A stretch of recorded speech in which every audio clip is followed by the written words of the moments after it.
Nos miramos al espejo, nos peinamos, nos maquillamos, la higiene bucal, nos lavamos la cara, tantas cosas delante de un espejo.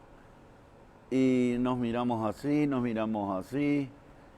Hay un blanquito por acá o otro blanquito por acá.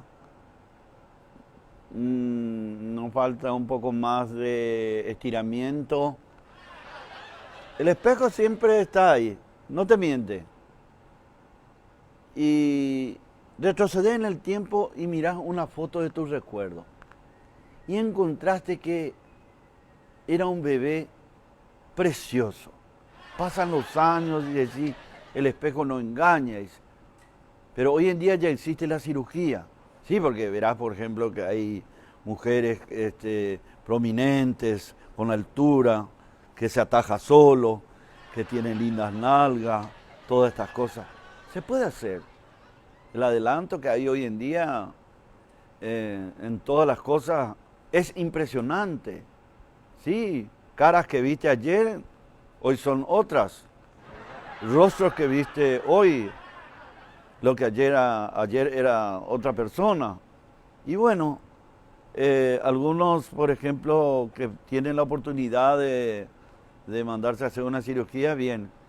Y otros porque no pueden. Pero si vos tenés la oportunidad de ser más joven a través de una cirugía, estírate un poquitito esta patita que tenés arrugadita a lo mejor, o arreglar tu nariz, o arreglar tu boca, tu oreja, tu pelo, algo. Nunca hay que sentirse atrasado en el tema, siempre hay que sentirse joven, porque eso transmite, yo me siento joven. Yo tengo 62 años, ¿eh? Y decía una persona que vendía así pomada, decía, ¿cuántos años me pone usted? En la esquina de la terminal estaba.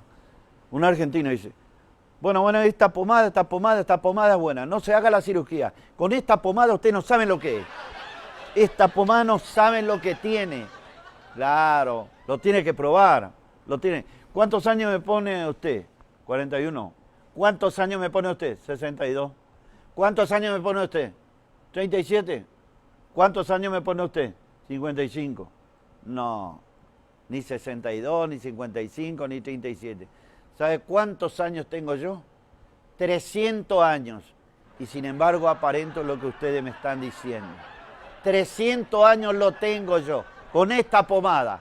Esta pomada usted lo aplica y va a parecer una persona joven. Y ahí estaba el secretario que estaba vendiendo la pomada. Y una persona curiosa le dice, che, maestro, decime una cosa, ese es tu jefe que está diciendo sobre la pomada. ¿Es cierto? Le dice. Mira, yo no te puedo decir nada porque hace recién 150 años que estoy trabajando con él.